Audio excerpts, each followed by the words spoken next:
Assalamualaikum warahmatullahi wabarakatuh. Warahmatullahi wabarakatuh. Selamat pagi Bapak Ibu peserta dan juga Bu Andar selaku narasumber pada pagi hari ini. Selamat pagi Mbak Astrid dan semuanya. Ada Bu Suci juga. Selamat pagi Bu Suci. Selamat pagi Mbak Astrid. Selamat pagi. Sebelumnya perkenalkan saya Astrid. Hari ini saya akan memoderatori untuk sesi pagi hari ini dengan narasumber Bu Andar, Dr. Siti Andarwati. Beliau adalah salah satu dosen di Fakultas Peternakan UGM di Departemen Komunikasi dan Pembangunan Masyarakat. Nah, pagi hari ini Bu Andar akan mempresentasikan terkait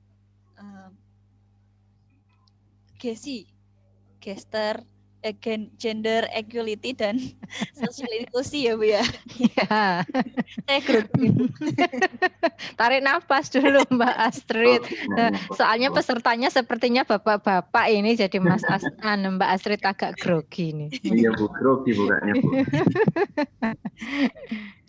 Ya sudah, untuk mempersingkat waktu, saya persilakan ke Dr. Andar untuk langsung mempresentasikan GESI ini sendiri daripada kenalan GESI. Terima kasih Mbak Astrid. Untuk operator bisa Ibu atau ada yang bantu? Ada dari PPT-nya? Iya, ini akan di-share oleh Mas Fandi. Oke, baik. Selamat pagi Bapak Ibu semua. Di room ini juga ada Bu Suci. Bu Suci ini juga dosen saya dulu, jadi senior saya. Dalam kesempatan ini saya memperkenalkan diri, nama Siti Andarwati, biasa dipanggil Andar ya. Kalau Siti itu hanya teman SMP, jarang sekali yang manggil Siti. Ya, baik. Tidak bermaksud untuk apa? Tadi Mbak Astrid menyatakan untuk pemaparan materi, intinya kita nanti diskusi bersama, kita saling sharing karena ilmu-ilmu sosial kaitannya dengan GESI ini sebenarnya adalah abstraksi atau gambaran ya realitas yang ada di sekeliling kita. Bapak Ibu mohon maaf sebelumnya, nanti kalau selama dalam memberikan materi ini saya masih ada campuran bahasa Jawa, yang tidak tahu nanti mohon bertanya karena tanpa sadar saya itu dari kecil di Jogja sampai S1, S2, S3 itu di Jogja, sehingga seringkali muncul istilah-istilah lokal. Nanti silahkan langsung bertanya begitu. Silahkan Mas Pandi, bisa dimulai dengan memutar video dulu, baru nanti saya lanjutkan. Bapak Ibu peserta juga bisa sambil mengisi pretest ya. Mohon maaf, linknya ada di chat room. Terima kasih.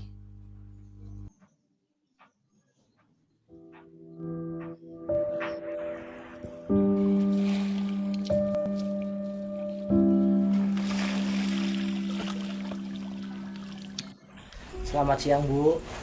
Selamat siang Mas. Dengan Ibu siapa? Saya Ibu Paipeng.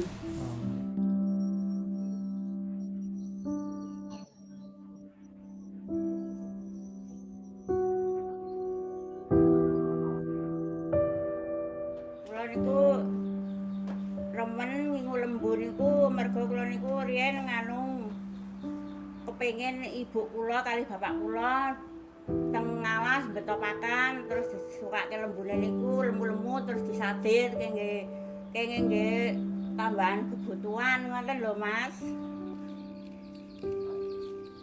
Lah terus niku bar niku sapi niku mengke nek pun ageng mengke rak saged kula nggih imbuh butuh tumbas napa mawon ngoten. Itu Ibu udah pelihara sapi, berarti untuk apa Bu ya tujuannya untuk peliharanya? Tujuannya untuk nambah kebutuhan penghasilan sehari-hari. Terus kalau untuk kesehariannya kegiatannya apa aja Bu?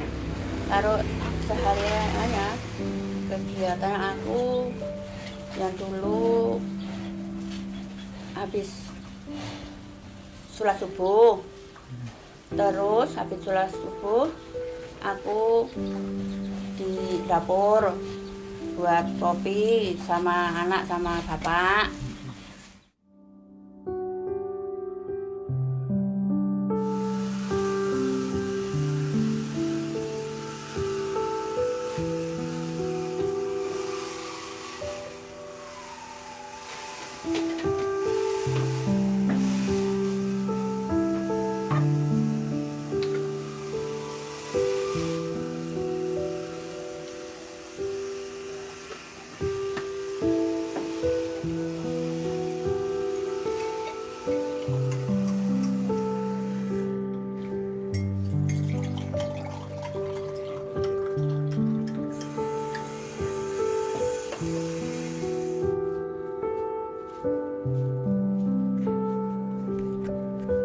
Niki Pak unjakane teh hangat. Ya, nuhun Bu, nuhun.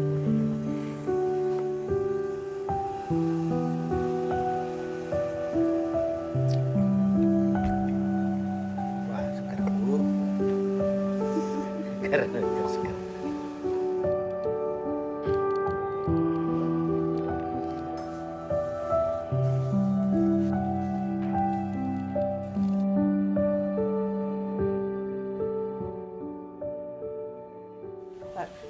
Terus terus itu buat sarapan untuk sekeluarga. Terus itu kali itu terus aku masak untuk tenaga mebel itu loh Mas. Aku masak terus aku sediakan sama tenaga aku. Terus biasanya berapa lama Bu kalau ngurusin sapi gitu? Kayak ngasih makan atau nyari rumput gitu? Kalau nyari rumput ya 2 jam lah. 2 jam Itu jauh Bu tempatnya? jauh di itu di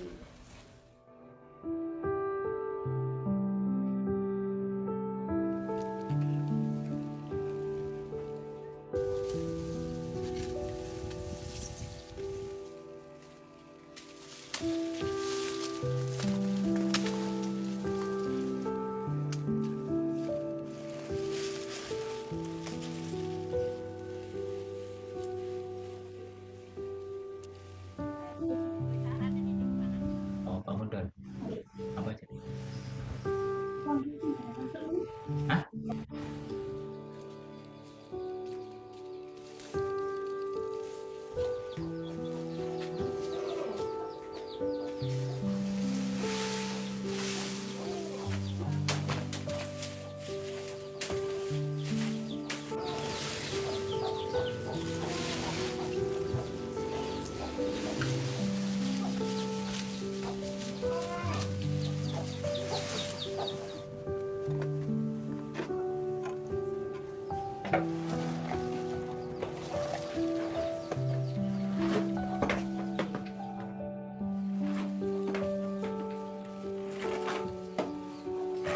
Biasanya pakai kendaraan atau jalan Bu? ya aku ya nggak pasti, kadang-kadang ya jalan, kadang ya pakai kendaraan.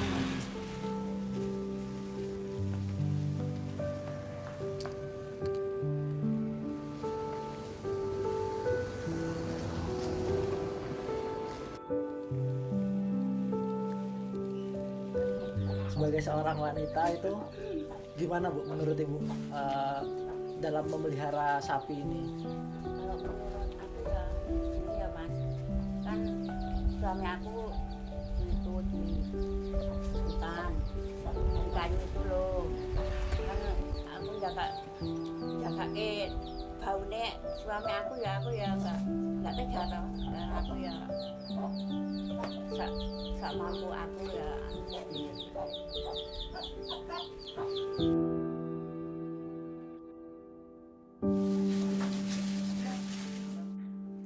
Seneng minggu wedhus niku riyen niku pun dadi 10. Terus kula dol, kula tumbaske lembu niku kula tambahi. Terus niku kula kok suwe-suwe kok seneng ngingu kewan, nggih kegiatan awak pengawas ngoten lho, tali rumput ngoten lho Mas.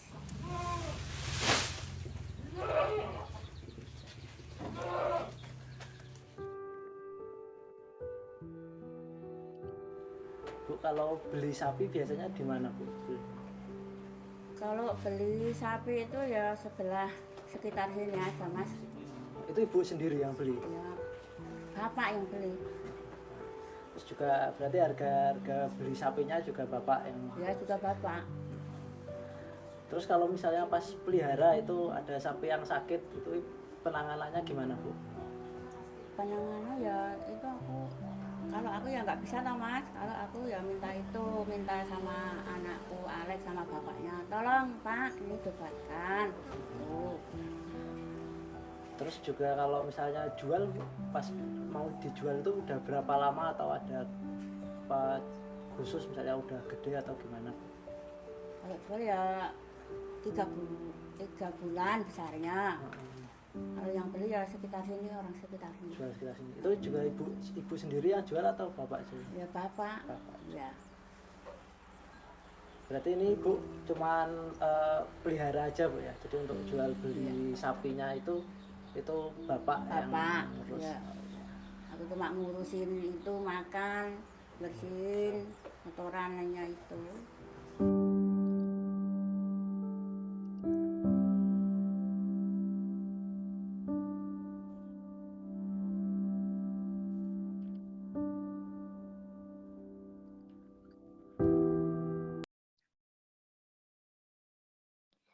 Ya, baik. Terima kasih Mas Fandi. Kita lanjutkan karena waktu kita nggak banyak. Sebenarnya minimal untuk GES ini 1,5 jam karena hanya tersisa kurang lebih 30 menit dan 2 menit ya, 32 menit. Sehingga kita langsung saja. Bapak Ibu peserta pelatihan, nanti selama saya menyampaikan silahkan saja kalau ada yang mau ditanyakan langsung saja tidak usah menunggu saya selesai karena waktu kita sangat terbatas. Oke, silahkan lanjut Mas Fandi. Jadi sebenarnya sesi kita kali ini, kita belajar tentang GESI, ini ada beberapa tujuan. Ya, 3 di antaranya ya yang akan kita pelajari yaitu pertama sebenarnya memahami pengertian gender, kemudian kesetaraan gender dan inklusi sosial. Yang kedua kita mulai memahami isu-isu kesetaraan gender dan inklusi sosial yang ada di masyarakat. Selanjutnya yang terakhir adalah strategi kesetaraan gender dan inklusi sosial pada peternakan sapi potong. Ya, lanjut Mas. Nah, Bapak Ibu, ya, jadi kalau kita seringkali ya, kalau kita bicara atau diskusi itu antara seks dan jenis gender ini sering disalahartikan. Padahal 2 hal ini agak berbeda ya. Kalau seks atau jenis kelamin, mohon maaf, seks bukan yang tanda petik ya, nggih Bapak Ibu. Ini saya lihat masih muda-muda. Jadi kalau kita ketemu langsung biasanya saya agak saru-saru sedikit, tapi karena saya hanya berhadapan dengan laptop, saya jadi diskusinya nanti tidak diketawain tetangga sebelah begitu ya. Jadi seks dalam hal ini adalah kalimat atau kata ilmiah, bukan yang berkonotasi negatif ya. Seks atau jenis kelamin dalam hal ini diartikan sebagai pensifatan ya, pembagian 2 jenis kelamin manusia yang ditentukan secara biologis yang melekat pada jenis kelamin tertentu. Jadi ini sifatnya biologis, fisiologis ya. Nah, alat-alat tersebut mohon maaf secara biologis ya yang melekat pada jenis kelamin perempuan dan laki-laki itu sebenarnya secara alamiah tidak bisa dipertukarkan. Jadi itulah bedanya nanti antara seks dengan gender. Ya. Jadi kondisi tersebut permanen, tidak bisa berubah dan merupakan kodrat biologis atau lebih sering kita sebut sebagai kodrat dari pemberian dari Tuhan yang Maha Kuasa. Gitu ya. Oke, monggo lanjut Mas Wandi.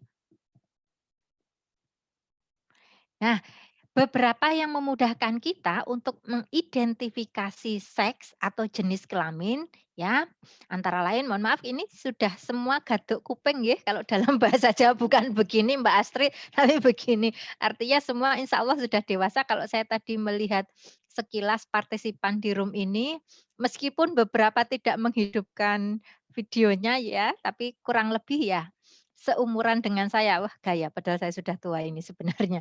Ye. Monggo Bapak Ibu, Mas-mas, Mbak-mbak yang kalau masih single di room ini coba perhatikan.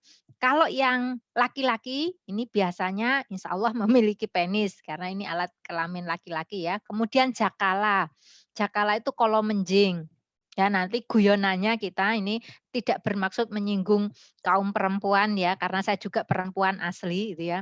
Bedanya nanti yang memiliki kolom menjing laki-laki ini dengan perempuan, kenapa perempuan seperti saya ini, mohon maaf ya, bagi mas-mas, bapak-bapak yang sudah menikah harap maklum. Dari pelajaran hari ini, bapak-bapak mengetahui bahwa laki-laki itu rata-rata punya kolom menjing. Meskipun ada yang terlihat, ada yang tidak. Nah, ini kalau guyonan kita itu sekaligus sebagai rem. Ya, cakramnya laki-laki itu kalau ngendikan, kalau berbicara itu ada ini jakala ini. Kalau perempuan kan tidak punya. Jadi kalau perempuan di rumah sudah marah itu wah alamat tidak berhenti seharian itu ya, jadi harap maklum. Itu guyonan kita saja. Supaya kita saling memahami, oh masing-masing itu punya kodrat secara biologis. Nah, nanti perbedaannya kalau dari atribut akan kita lihat di gender. Selanjutnya untuk laki-laki ini memproduksi sperma. Nah, untuk perempuan ini relatif identifikasinya lebih banyak. Memiliki alat reproduksi seperti rahim, saluran untuk melahirkan, memproduksi sel telur, mohon maaf memiliki vagina, mempunyai alat untuk menyusui. Lanjut Mas Fandi. Nah, selanjutnya ya.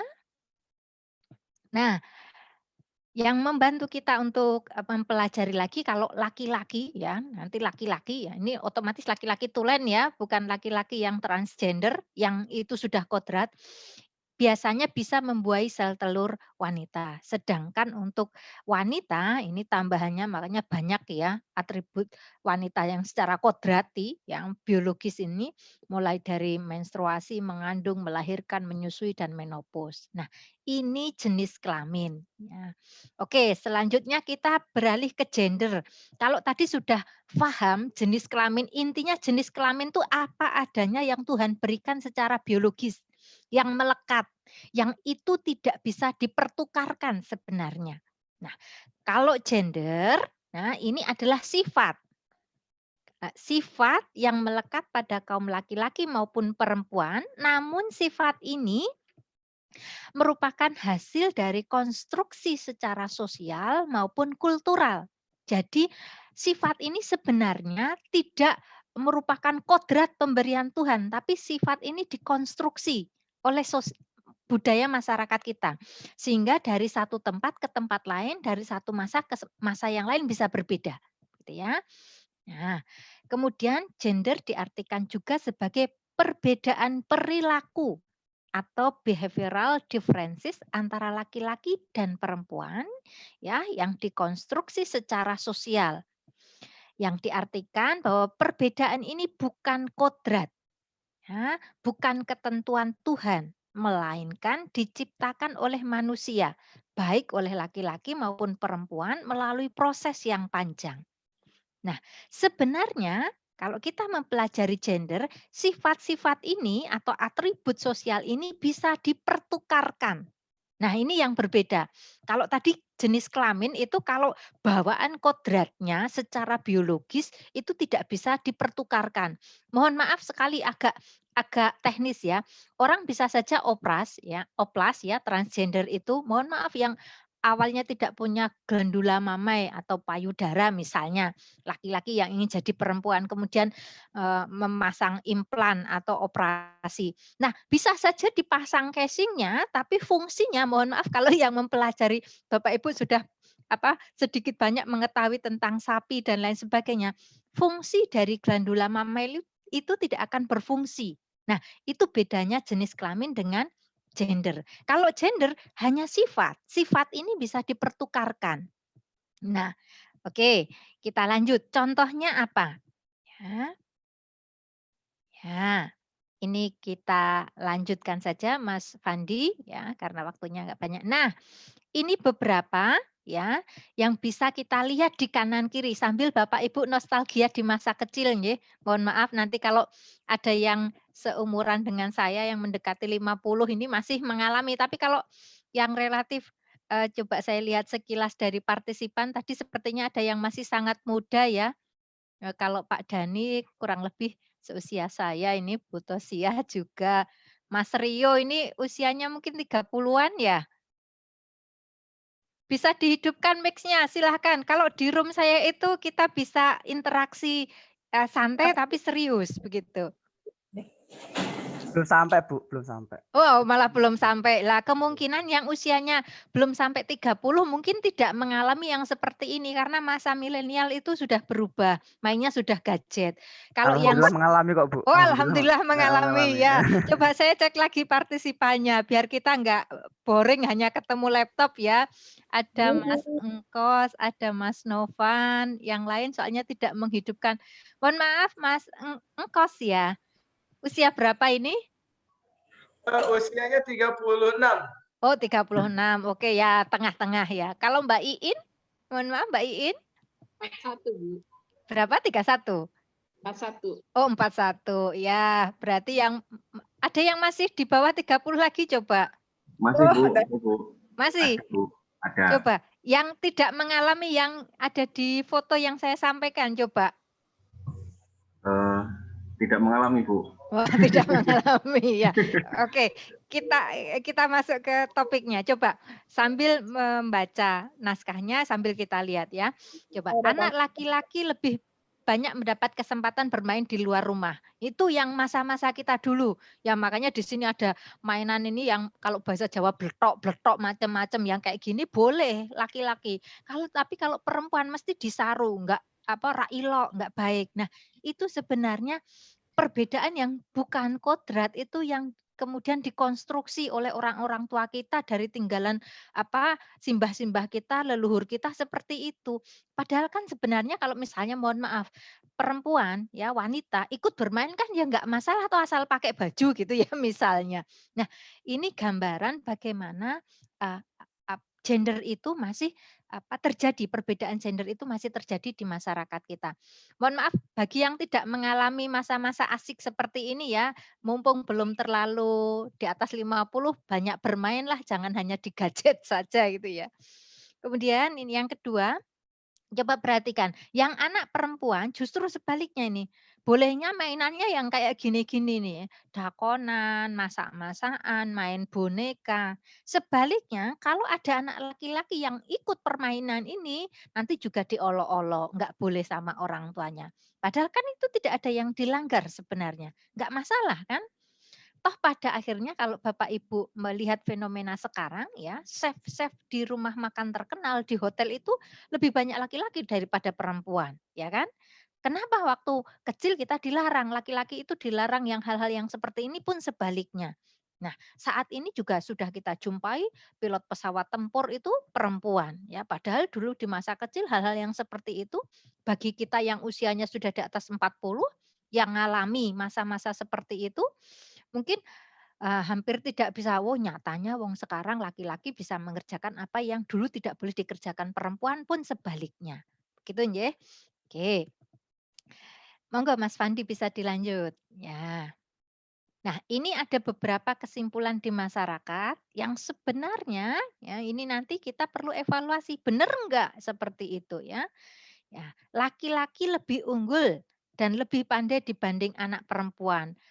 Kalau saya mohon maaf, bukan karena saya perempuan atau wanita, kemudian saya tidak setuju, tidak. Saya hanya berbicara masalah fakta saja, ya. Boleh nanti Bapak Ibu yang enggak setuju, boleh langsung angkat tangan. Data yang biasa kita jumpai di perkuliahan, rata-rata yang IP-nya kumlot, ya, di atas 3,5 itu perempuan. At least artinya dari kesimpulan ini saja sudah terpatahkan hanya dari satu data. Bahwa belum tentu laki-laki lebih unggul dan lebih pandai dari perempuan. Ya kan?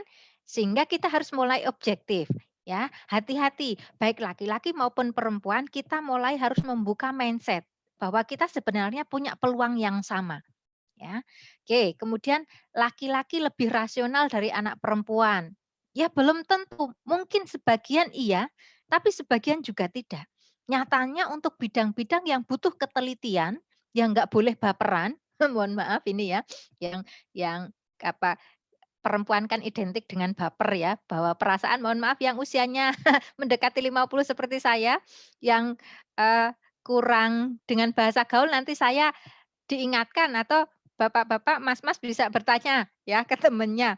Karena kalau saya biasa ketemu dengan anak muda, saya harus bisa mengadopsi bahasa mereka gitu ya. Ya.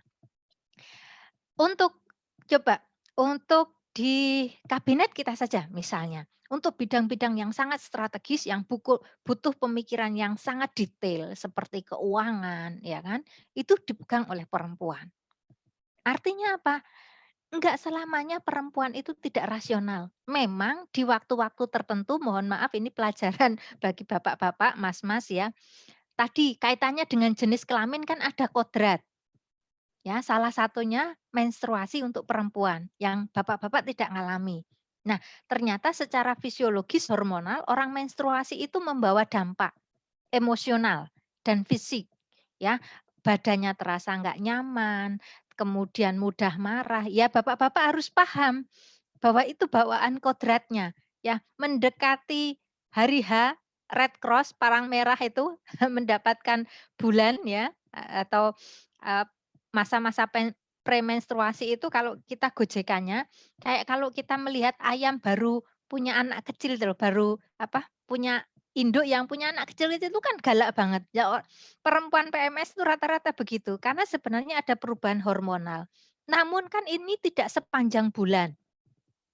Ya, sehingga kenapa kita perlu memahami ini nanti kalau di pekerjaan kita berinteraksi dengan baik laki-laki maupun perempuan masing-masing bisa saling memahami, begitu ya.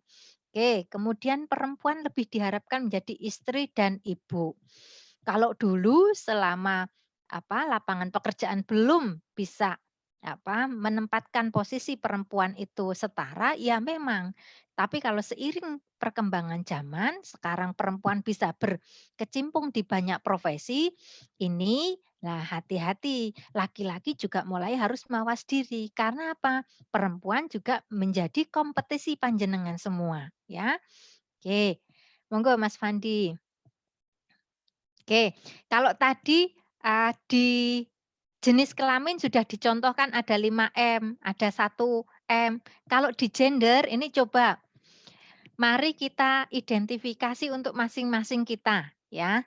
Ya, adakah sifat-sifat ini ya sudah kita miliki atau sebenarnya sebaliknya. Kalau saya perempuan, ya mestinya sifatnya ada di sebelah kanan ini, tapi kemudian saya memiliki sifat sebagian yang ada di kiri. Nah, sebenarnya tidak masalah karena identifikasi ini sifat ini yang menentukan kan sebenarnya konstruksi sosial dan tadi seperti yang saya sampaikan di depan, ini bisa dipertukarkan, tidak menyalahi aturan, nggak ada yang salah. Misalnya dari sisi laki-laki, ya, wah ini siap-siap bawa helm ini laki-laki biasanya positif semua ini. Dianggap kuat, ya, laki-laki yang nggak kuat juga banyak, ya kan? Di era sekarang laki-laki yang anak mama juga banyak, ya kan? Sebaliknya, kalau perempuan lemah lembut, perempuan yang perkasa juga banyak, sehingga bisa dipertukarkan, begitu ya. Kemudian rasional, jantan perkasa, cekatan, tidak sabar, tidak telaten. Coba belum tentu juga laki-laki seperti ini, ya kan? Laki-laki yang sabar sekali sebagai suami banyak, yang sabar ngemong anak buahnya juga banyak, ya kan? Sifat ini berarti apa? Antara laki-laki dan perempuan nggak ada masalah kalau itu dimiliki oleh keduanya, gitu ya. Kemudian nih yang perempuan, ini biasanya agak negatif. Yang ini PR bagi kaum perempuan ya, untuk kemudian meminimalisir sifat-sifat yang seperti ini. Lemah lembut, oke, bawaannya lemah lembut, santun. Cantik, cantik itu relatif, ya kan? Oke, emosional. Tadi sudah saya sampaikan, emosional itu mestinya hanya boleh yang dikaitkan dalam masa-masa perubahan fisiologis atau biologis karena kodrat tadi. Tapi di luar itu mestinya ya perempuan ini bagi anggota room kita ya, ibu-ibu, mbak-mbak termasuk saya mengingatkan diri sendiri tidak boleh kemudian mencari pembenaran perempuan itu boleh emosional. Ya, perempuan juga harus rasional, emosional hanya waktu tertentu saja yang itu tidak bisa dihindari. Seperti tadi PMS itu ya. Selebihnya, oke, silahkan kita harus menggunakan kemampuan daya pikir ini sama dengan laki-laki gitu ya. Kemudian keibuan, sopan, penakut, cengeng ya. Dua yang di bawah ini yang mestinya kalau kita bicara gender, ya ini yang harus dikurangi. Sehingga tidak menjadi beban bagi kaum laki-laki. Sehingga kalau penakut cengeng ini diminimalisir, kita nggak akan menyusahkan untuk mobilitas. Lanjut Mas Fandi. Ya, ini beberapa contoh diskriminasi gender dalam keluarga. Ya, semoga seiring perkembangan zaman, semakin meningkatnya pendidikan dalam keluarga, baik laki-laki maupun perempuan, baik dari ibu, orang tua maupun anak-anaknya, hal ini nanti seiring dengan waktu bisa berkurang, gitu ya. Nah, ini contoh ya, yang beberapa kalau kita jumpai di pedesaan, di pedalaman masih banyak, gitu ya. Untuk perempuan, kedudukan dalam keluarga adalah sebagai istri dan ibu yang mengatur jalannya rumah tangga dan memelihara anak. Ya, ibu harus bisa memasak, menjahit, memelihara rumah dan melahirkan. Nah, ini untuk orang kota sudah mulai berkurang. Mohon maaf termasuk saya itu dari kecil saya tidak diwajibkan untuk bisa masak. Ya, orang tua saya selalu mendoakan, tak doakan gajimu banyak bisa membayar pembantu atau kamu bisa beli makanan jadi. Karena orang tua saya tahu kalau saya bawaan saya tidak telaten untuk urusan itu. Jadi termasuk orang tua saya sudah modern gitu ya. Jadi nggak masalah. Toh sekarang nggak bisa masak bisa GoFood ya toh. Tapi yo jangan nggak bisa masak sama sekali yo jangan gitu ya. Minimal masak nasi, nasi goreng, mie ya bisa, masak air ya bisa gitu ya, bikin sambal ya bisa. Tapi enggak harus yang bikin lodeh yang sangat sulit, rendang itu, ya seiring perkembangan zaman itu nanti bisa dibeli gitu ya. Tapi kalau di pedesaan, di masyarakat yang kolot ini masih dijumpai. Nah, bapak-bapak, mohon maaf yang masih mengharuskan seperti ini, berarti tinggalan sifat pembeda gender dari leluhur kita, dari orang tua kita masih kental. Yuk dikurangi, karena apa? Kita harus saling bisa mengisi. Ya, laki-laki, perempuan, suami, istri dalam rumah harus bisa saling support. Tidak boleh memberatkan satu dengan yang lain. Oke. Kemudian untuk laki-laki bertanggung jawab sebagai pencari nafkah ya. Nah, saya beri gambar kecil ini sebenarnya untuk membantu kita dulu ya.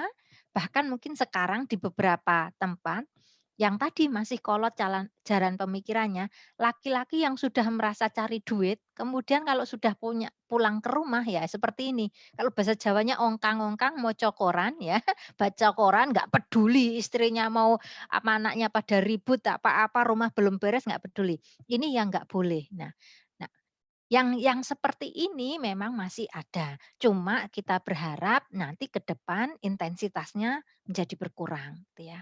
Oke, monggo Mas Fandi. Nah, kemudian dalam pendidikan coba, kalau dulu ya, insyaallah kalau sekarang sudah mulai banyak berubah ya, perempuan dianggap lebih cocok untuk bahasa kalau ambil program pendidikan ya. Kemudian program pendidikan itu sendiri atau pendidikan yang terkait dengan, rumah tangga. Pengalaman saya dulu ya tahun 93, 90 ya, tahun 90 mohon maaf, tahun 90 waktu lulus SMP mau SMA, saya mau masuk STM itu nggak boleh. Sekolah apa yang STM tuh kalau sekarang SMK, yang dulu banyak laki-lakinya, itu nggak boleh. Alasannya temennya laki-laki semua, nggak cocok untuk perempuan gitu ya. Kalau sekarang kan hampir nggak masalah, semua SMA, SMK laki perempuannya sudah nggak menjadi apa, constraint untuk laki-laki, perempuan masuk pada bidang pendidikan tertentu ya. Tapi untuk beberapa masyarakat kita masih memegang seperti ini.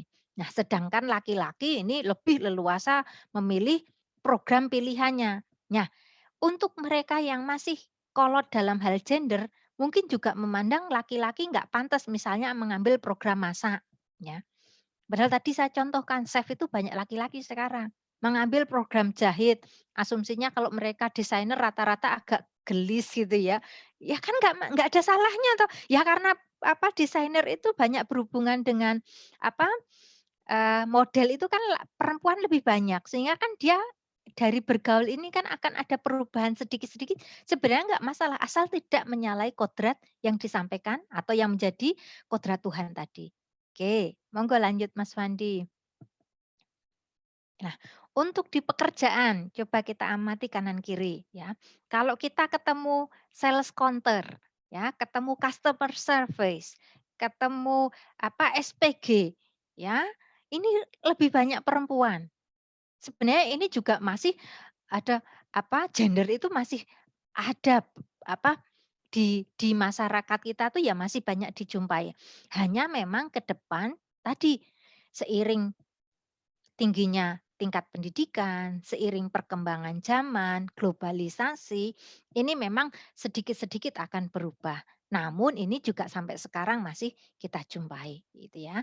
Kemudian ini untuk laki-laki, nah kalau dalam pekerjaan, baik di perusahaan maupun di instansi pemerintah, memang masih lebih banyak laki-laki memegang posisi sebagai pimpinan ya dibanding perempuan, termasuk di lembaga legislatif. Meskipun sudah ada undang-undang yang mensyaratkan paling tidak 30%, tapi ya itu masih sulit karena masyarakat kita beberapa masih menganggap bahwa perempuan itu tanda petik kurang layak jadi pimpinan. Ini yang harus kita pelan-pelan kita rubah. Selama seseorang itu punya kemampuan, tidak laki, tidak perempuan, ya, asalkan punya kemampuan dan dipersyaratkan untuk bidang itu, silahkan saja berkompetisi secara adil, secara fair, gitu ya. Nah, harapannya nanti ke depan seperti itu, gitu ya. Oke, monggo Mas Fandi. Nah, ini Bapak-bapak mohon maaf ya, yang masih seperti ini ayo kita kurangi, Mas-mas ini ya calon Bapak ya. Di bidang kesehatan ya, perempuan ini lebih sebagai penanggung resiko biasanya terkait dengan yang saya contohkan di sini adalah rokok ya dan peran laki-laki dalam partisipasi misalnya untuk memiliki pasangan atau istri yang sedang hamil gitu ya.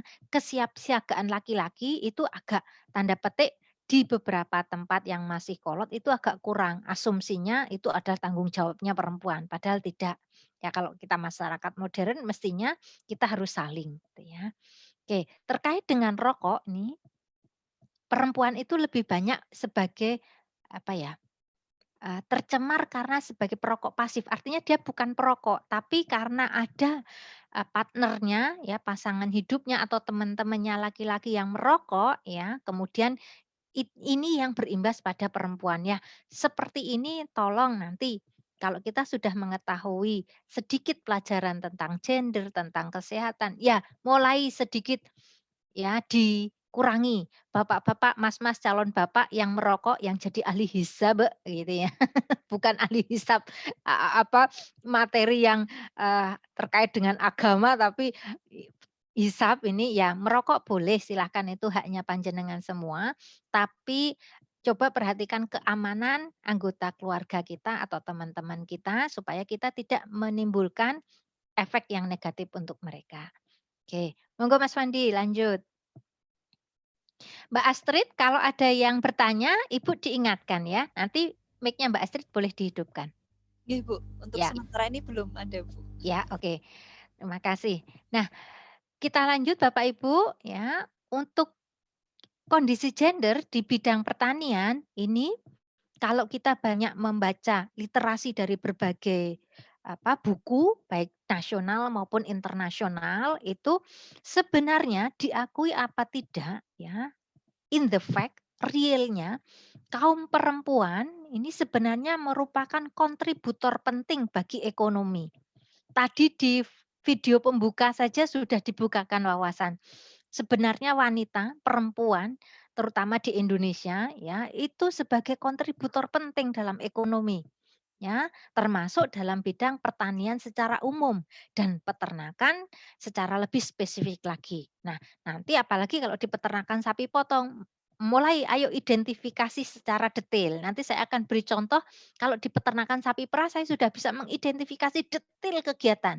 Nah, akan lebih bagus kalau kita mau mengembangkan sapi potong, utamanya di pedesaan, Bapak Ibu yang terkait dengan program-program yang di pedesaan atau di kelompok atau pembinaan ya yang bersama dengan masyarakat nanti tidak ada salahnya kita identifikasi sehingga akan tepat siapa sebenarnya yang perlu menjadi sasaran kalau kita melakukan kegiatan pelatihan misalnya ya. Oke. Nah, ada tapinya. Meskipun wanita ini tadi banyak partisipasinya, sumbangsihnya dalam kegiatan produktif dan ekonomi, namun ya untuk akses ya terhadap sumber daya, pelayanan, pembuatan keputusan ini memang masih terbatas. Ya, tadi dicontohkan kalau di video yang jual ya bapak-bapak ya. Meskipun nanti ujung-ujungnya kalau sudah jadi duit itu sudah diketahui oleh semuanya, kalau sudah jadi duit itu masuknya neng ibu-ibu gitu ya, tapi pengambil keputusannya itu biasanya bapak-bapak. Oke, monggo yang tertarik untuk mempelajari lebih dalam tentang gender dalam hal dalam bidang pertanian ini bisa buka ya di ini nanti kalau memang ada yang memerlukan bisa saya bagi bukunya gitu ya. Oke, monggo Mas Fandi bisa lanjut? Ya. Nah, ini kalau di peternakan ya, bagaimana peran laki-laki dan perempuan, terutama untuk peternakan rakyat ya. Karena kebetulan yang menjadi partisipan di pelatihan kali ini bukan hanya dari perusahaan, kalau dari perusahaan saya bicaranya adalah tenaga kerja. Tapi karena ini konteksnya adalah peternakan, banyak yang melakukan di tingkat lapang di masyarakat, sehingga kita harus bisa identifikasi ya. Ya meskipun nanti dengan cara sederhana kita harus mulai tahu sebenarnya untuk yang pekerjaan ini yang melakukan tuh sakjane ya, sebenarnya laki-laki atau perempuan ya. Oke. Kemudian siapa yang mengambil keputusan tentang itu? Kemudian siapa yang mengakses informasi, modal, sarana produksi, yang melakukan pemasaran, pemanfaatan hasil dan pengelolaan keuangan. Ya, ini yang mulai harus kita identifikasi kalau kita bicara masalah sapi potong. Monggo Mas Wandi, kita lanjut. Nah, karena tanggung jawab saya menjelaskan tentang GESI ini ya terkait dengan gender, ini ada analisis yang bisa kita gunakan. Ada 2 yaitu level of effort LOE ya. Berapa besar nanti persentase dari effort itu sesuatu yang dilakukan ya, sumbangsihnya pada kegiatan real. Kalau dalam hal ini ya tata laksana dari mulai pakan ya, penyiapan pakan sampai kemudian tadi pemasaran dan pemanfaatan hasil dari pemasaran itu. Nah, yang kedua ada LOC, level of control. Siapa yang membuat keputusan? Ya. Nah, ini nanti coba dilanjut Mas Fandi. Ya. Beberapa aspek yang perlu kita lihat kalau di peternakan ya terkait dengan aktivitas. Aktivitas itu tadi tata laksana detail mulai dari siapa yang mencari pakan, menyiapkan pakan ya, membersihkan kandang, membenahi kandang, kemudian membersihkan sapi. Kalau di peternakan sapi perah siapa yang memerah, siapa yang membawa ke IPS dan lain sebagainya ke tempat penampungan sementara itu kita identifikasi detail. Lah kalau di sapi potong mestinya ini juga kita harus tahu gitu ya. Kemudian akses tadi sudah saya singgung di depan, manfaat, siapa yang memanfaatkan? Atau kalau terkait dengan ini ada enggak pasca panen ya. Ye, monggo lanjut Mas Fandi. Ya. Ini yang saya contohkan tadi di sapi perah ya. Coba bisa lanjut Mas Fandi. Ya.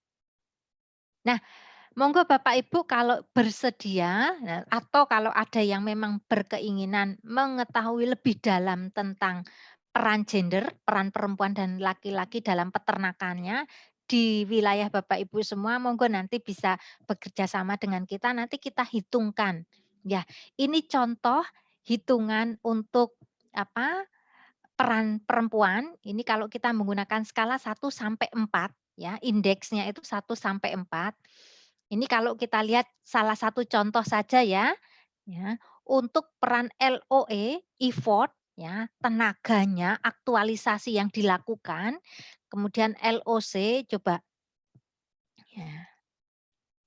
Ini contoh di kelompok sapi perah, ternak petung 2 ya, cangkringan ya. Ini coba kalau Bapak Ibu perhatikan, mohon maaf sekali, kenyataan real di lapangan kalau kita mau menghitung detail, ternyata peran perempuan atau istri ini ternyata lebih besar daripada laki-laki atau suami. Ya, baik dalam hal LOE ini maupun LOC-nya. Ya. Kenapa? Bisa jadi karena laki-laki itu sebenarnya kalau di peternakan kita yang di peternakan rakyat kan kebanyakan mereka punya pekerjaan lain. Ya, main job-nya, pekerjaan utamanya itu kadang-kadang bukan beternak. Nah, itu yang dilakukan oleh laki-laki sehingga backup-nya yang melakukan kegiatan sehari-hari adalah perempuan. Ya, oke, monggo Mas Fandi untuk detail LOC-nya. Nah, Bapak Ibu, ini contoh data real ya dari hasil penelitian kita, LOE dan LOC dari aktivitas ya teknis yang dilakukan mulai dari manajemen pakan.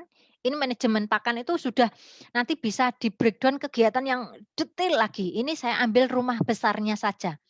Nah, coba kalau kita cermati di LOE, peran laki-laki atau peternak laki-laki sebagai contoh yang di kelompok ternak petung ini, karena kalau yang untuk sapi potong saya belum punya satu data rigid yang bisa saya sampaikan ya. Monggo nanti kalau Bapak Ibu ingin tertarik dengan itu bisa bekerja sama ya. Coba kalau di peternakan sapi perah, peran laki-laki yang sangat besar tuh hanya pada aspek pembibitan, ini mohon maaf pengadaan bibit ya. Untuk memudahkan saja menulisnya, pengadaan bibit ternak dan penjualan ternak.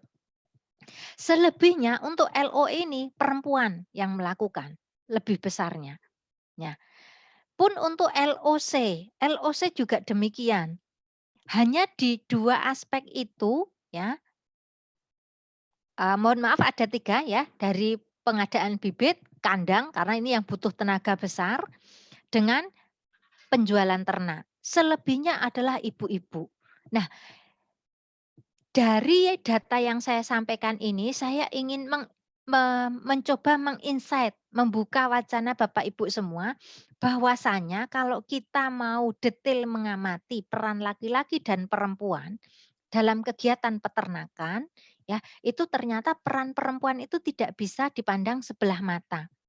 Nah, apa implikasinya dari data ini misalnya? Mestinya kalau di peternakan sapi perah yang di petung 2 ini, kalau kondisi data realnya seperti ini, ya, kalau ada program misalnya penyuluhan dan lain sebagainya yang terkait dengan teknis, mestinya yang dilibatkan adalah ibu-ibu. Lah monggo nanti di peternakan sapi potong juga begitu. Bapak Ibu ini yang punya tanggung jawab pembinaan ya atau bekerja sama dengan kelompok, coba cermati untuk kegiatan-kegiatan teknis seperti itu siapa yang melakukan? Kalau memang banyak dilakukan oleh wanita atau peternak perempuan, ya mestinya kalau kita mau mengimprove skill tentang itu, yang dilatih ya perempuan, wanita. Jangan peternak laki-lakinya. Nanti begitu datang pelatihan, ilmunya nggak disampaikan pada istrinya, nggak sia-sia. Ya, salah satu manfaat kita belajar gender adalah itu. Ya, monggo Mas Fandi bisa dilanjutkan. Ini kemudian bisa kita lanjutkan saja. Upaya pemerintah ya. Kita beranjak ke GESI. Ya. Untuk gender, adakah pertanyaan? Monggo. Mbak Astrid, adakah yang bertanya di Belum. room chat? Belum ada. Belum? Oke. Bapak Ibu bisa bertanya langsung jika dikehendaki, silahkan. Tidak ada, nggih? Kalau tidak ada, kita tinggal 10 menit nih sebelum saya di-warning Mbak Astrid untuk bicara mengenai inklusi sosial. Nah, kalau tadi sudah banyak dijelaskan tentang gender, ya.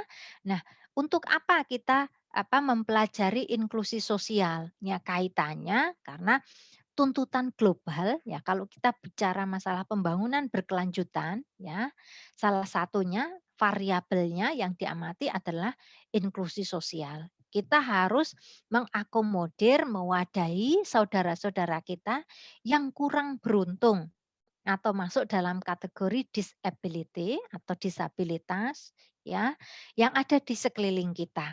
Untuk apa? Agar mereka juga bisa berpartisipasi dan meningkatkan taraf hidupnya. Ya, oke, monggo lanjut, Mas. Nah, Bapak, Ibu, Mas-mas, nanti yang tertarik dengan topik inklusi sosial ini sudah saya tuliskan di sini, monggo bisa dibuka. Kalau waktu kita cukup banyak sebenarnya kita bisa lihat bersama-sama. Dari tayangan ini ada di YouTube, serialnya banyak.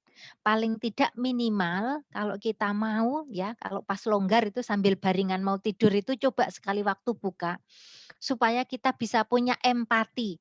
Ya, kebetulan kita yang beruntung punya badan sehat ya, normal. Meskipun seperti saya mohon maaf saya tidak I didn't blame myself, saya tidak kemudian membuli diri saya sendiri ya, karena misalnya hidung saya tidak mancung gitu, tapi kan fungsinya bisa masih normal, saya bisa menghirup udara tidak bermasalah. Itu saya beruntung, saya tidak dalam kategori mereka yang kurang beruntung.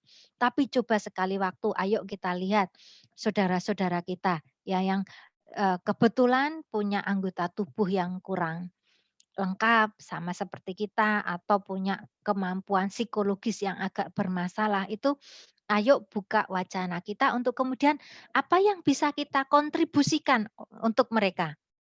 Kalau di pelatihan sebelumnya di perusahaan, ya biasanya mereka kemudian akan menyediakan fasilitas, sarana untuk mendukung teman-teman mereka, saudara-saudara mereka yang maaf misalnya karena force major mengalami kecelakaan kemudian misalnya tidak bisa berjalan, itu kita harus aware. Nah, kalau kita berbicara tentang inklusi sosial ini di masyarakat, tidak hanya masalah disabilitas saja, tapi juga mereka yang masuk dalam kategori lansia, kemudian mohon maaf janda-janda yang tidak dalam posisi berdaya tanda petik ya, yang perlu kita rawat gitu ya, kita beri support sistem dari sosial atau anak-anak terlantar. Nah, itu juga harus kita perhatikan.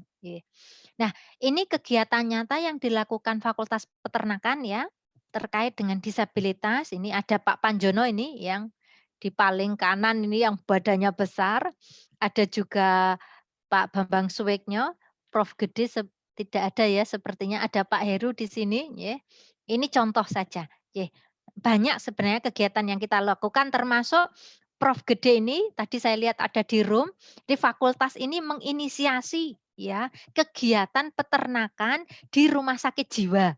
Jadi mungkin Bapak Ibu ada yang tertawa, saya sayangnya tidak ketemu Bapak Ibu langsung ya, kalau ketemu mungkin saya bisa lihat ekspresinya, "Mosok yo iya to Bu?" Ngono, "Kok nek ditekaki piye kambinge?" Gitu ya kalau dalam bahasa Jawa, "Apa iya to Bu, apa ada peternakan di rumah sakit jiwa?" Ya ini kaitannya ternak itu sebenarnya kalau kita pelajari ya, terutama nanti sebenarnya bisa dikembangkan di ternak kesayangan ya. Untuk recovery, untuk penyembuhan, untuk healing gitu ya. Ternak alam itu bisa untuk healing. Jadi sebenarnya banyak yang bisa kita lakukan dari peternakan ini untuk mendukung inklusi sosial gitu ya. Monggo bisa dilanjut Mas Fandi, tinggal 6 menit. Nah, tadi saya singgung di depan, siapa saja sebenarnya yang harus kita perhatikan terkait dengan inklusi sosial. Yang pertama tadi gender. Sudah kita bahas lebih lebih banyak gitu ya. Tadi kita sudah tahu apa itu seks, jenis kelamin ya, apa itu gender, kenapa penting kita ada kesetaraan gender gitu ya. Nah, kemudian mereka yang masuk dalam kategori disabilitas atau yang memiliki kemampuan yang kurang dibanding manusia normal. Mereka juga yang masuk dalam kategori, mohon maaf unfortunately dari sisi rezeki ya, mereka masuk dalam kategori miskin atau yang karena satu dan lain hal, ya ini contohnya etnis, mereka masuk dalam kategori yang minoritas yang sangat tidak diperhatikan. Ini mohon nanti Bapak Ibu yang dari Sabang sampai Merauke, kalau ada yang masih menjumpai ini, silahkan mulai diangkat dari sekarang, diperhatikan. Karena dari 4 hal ini ya, kalau tidak ada support system dari kita, dari masyarakat secara umum, termasuk dari pemerintah, dari perguruan tinggi, dari perusahaan swasta, ini akan ada rasa malu dan inferior. Malu dan inferior otomatis mereka tidak bisa berpartisipasi layaknya manusia normal, layaknya masyarakat normal. Sehingga mereka akan punya kapasitas yang rendah, tidak akan pernah meningkat. pendidikannya tidak akan pernah meningkat, aksesnya terhadap sumber daya alam tidak akan pernah naik, sehingga hidupnya ya begitu terus sampai kapanpun. Ini yang harus kita putus, ya. Apalagi kalau tadi mereka etnis atau suku di pedalaman yang sangat jauh, yang terisolir, mereka akan terasing, gitu ya. Nah, ini yang nanti menjadi PR kita bersama, ya. Oke, monggo Mas Fandi lanjut.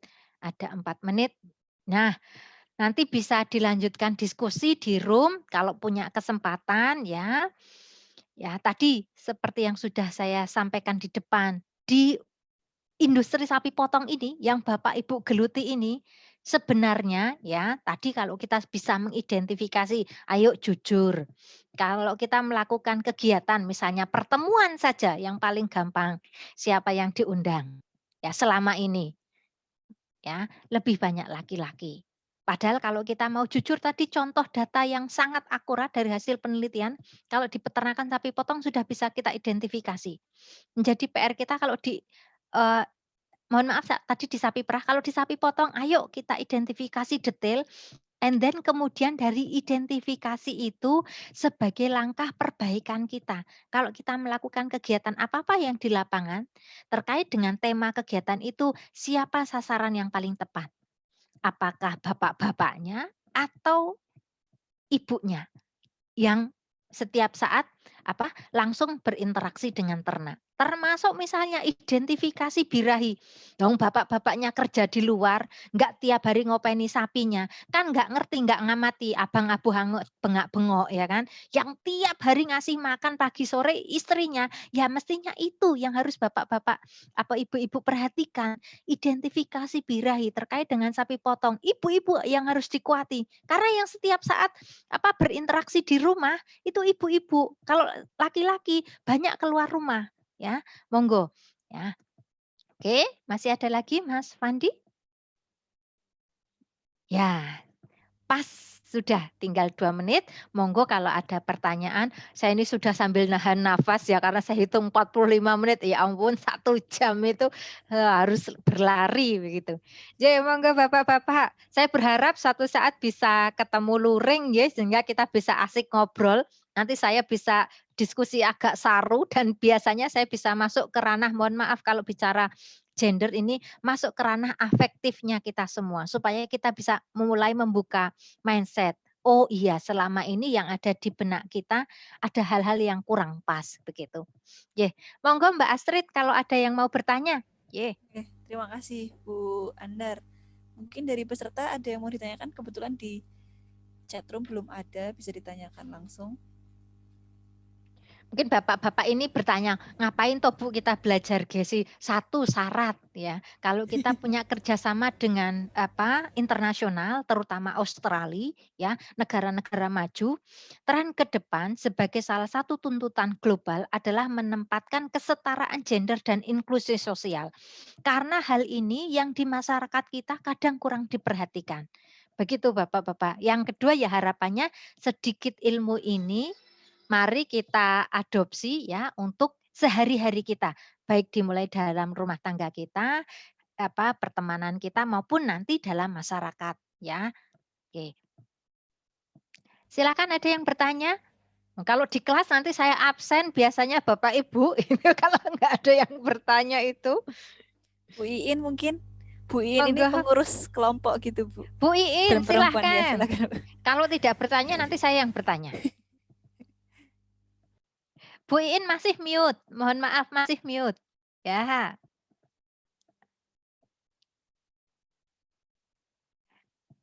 Host nggih, Mbak Astrid mungkin host masih mute untuk Bu Iin.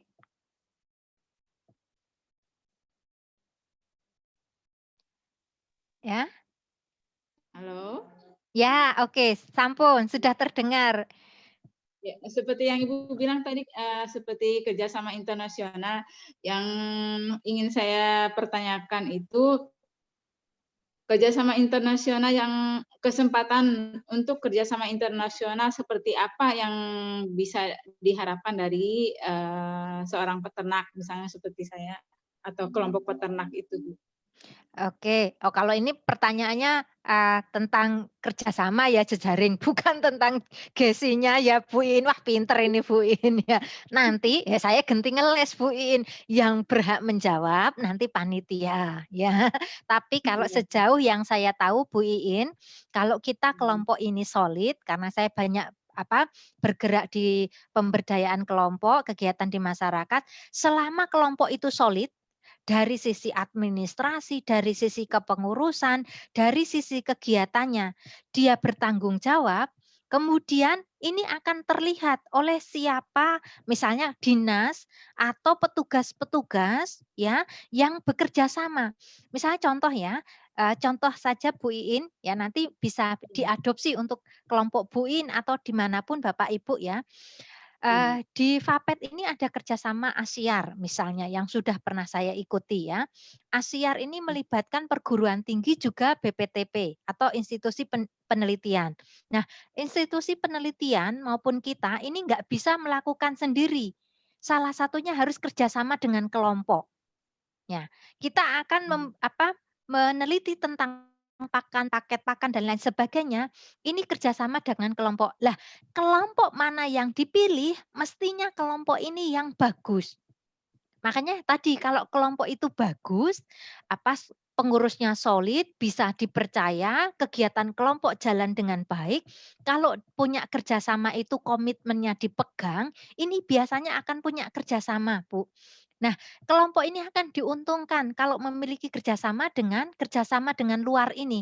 Meskipun lewatnya adalah institusi pendidikan atau institusi penelitian atau dinas, itu kelompok yang beruntung karena apa? Bisa dapat support pakan, kandang, ilmu dan lain sebagainya. Yang ini goalnya nanti adalah meningkatkan apa? Meningkatkan performan dari ternak ya dan meningkatkan kohesivitas dalam kelompok. Begitu Bu Iin. Kalau untuk teknis jejaring mana saja yang bisa nanti diambil, monggo nanti bisa diskusi dengan dinas, dengan nanti pengelola dari kegiatan ini ya, apa saja yang bisa kemudian nanti ke depan bisa menjadi rencana untuk tindak lanjutnya seperti apa. Begitu Iya. Bu Iin? Ya, terima kasih Bu. Ya, sama-sama. Yeah. Atau satu lagi Bu Iin bisa juga kalau di wilayah panjenengan, di wilayah Ibu ini, Mbak Iin ini ada perusahaan besar, itu kelompok bisa mengajukan proposal kerjasama dengan mengambil dana CSR dari perusahaan itu. Selama proposal itu visible, ya untuk kemaslahatan masyarakat secara ekonomi bisa dihitung, itu saya yakin itu perusahaan akan memberikan peluang itu untuk wilayah-wilayah yang memang di sana ada perusahaan-perusahaan yang bergerak atau beroperasi di wilayah Bapak Ibu semua. Begitu Bu Iin? Iya, terima kasih Bu. Oke, ya. Monggo Mbak Astrid, ini sudah lewat 4 menit. Berhubung waktunya juga terbatas, mohon maaf sekali ya Bu, belum bisa diskusi panjang lagi. Mungkin kita akhiri untuk sesi GESI ini. Terima kasih buat Dr. Andar atas materi dan sharing yang telah diberikan. Saya selaku moderator mohon maaf apabila ada salah. Saya akhiri. Wassalamualaikum warahmatullahi wabarakatuh. Waalaikumsalam warahmatullahi wabarakatuh. Sampai ketemu nanti di sesi siang Bapak Ibu. Ya, masih bisa ketemu Bu Andar. Untuk selanjutnya